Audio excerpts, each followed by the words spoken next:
Je suis Jean-Claude Messomo, ancien drogué, dealer, braqueur, violeur et militaire. J'ai fait 10 ans à la prison centrale de Koningui. J'ai détruit ma vie volontairement et celle des autres autour de moi. Je n'ai pas été gâté ni induit en erreur. Je n'ai pas été possédé, non. Ce sont les mauvais choix de vie que j'avais faits depuis tout petit.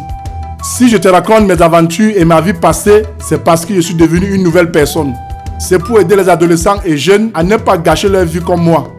Alors, bienvenue dans les aventures de JC. Abonne-toi sur mes pages Facebook, TikTok et Instagram. Ne rate aucun épisode de mon histoire.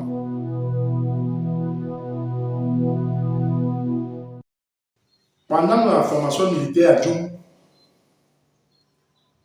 la formation est passée normalement, passait très bien et je recevais les trucs que la maman m'envoyait, puisqu'elle ne pouvait pas arriver à Djoum.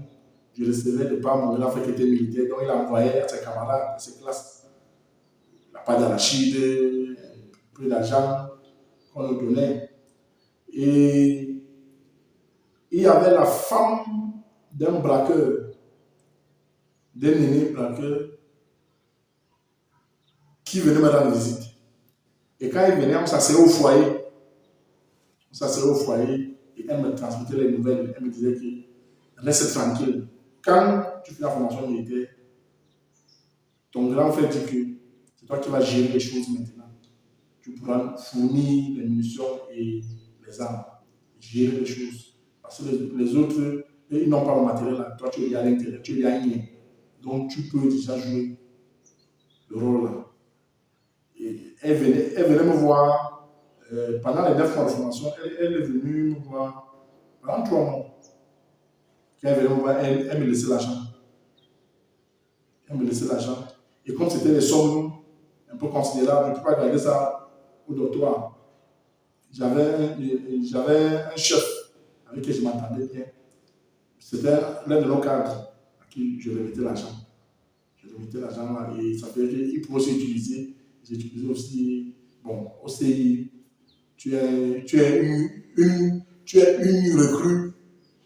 Il y a la nourriture, il y avait mon nécessaire. Et pendant qu'elle venait souvent, elle m'informait de comment l'évolution du business. Elle me disait que tel de tes complices, tel est déjà, il dérange un peu trop, on lui demande de se calmer, mais il est toujours dans les vols inutiles là. Donc, ça faisait que j'étais au courant de ce que X ou Z faisait. Après la formation militaire, je devais prendre le relais. Parce que moi, je devais fournir les munitions et les armes. C'est comme ça que la visite de la femme d'un aîné braqueur s'était achevée à Djoum.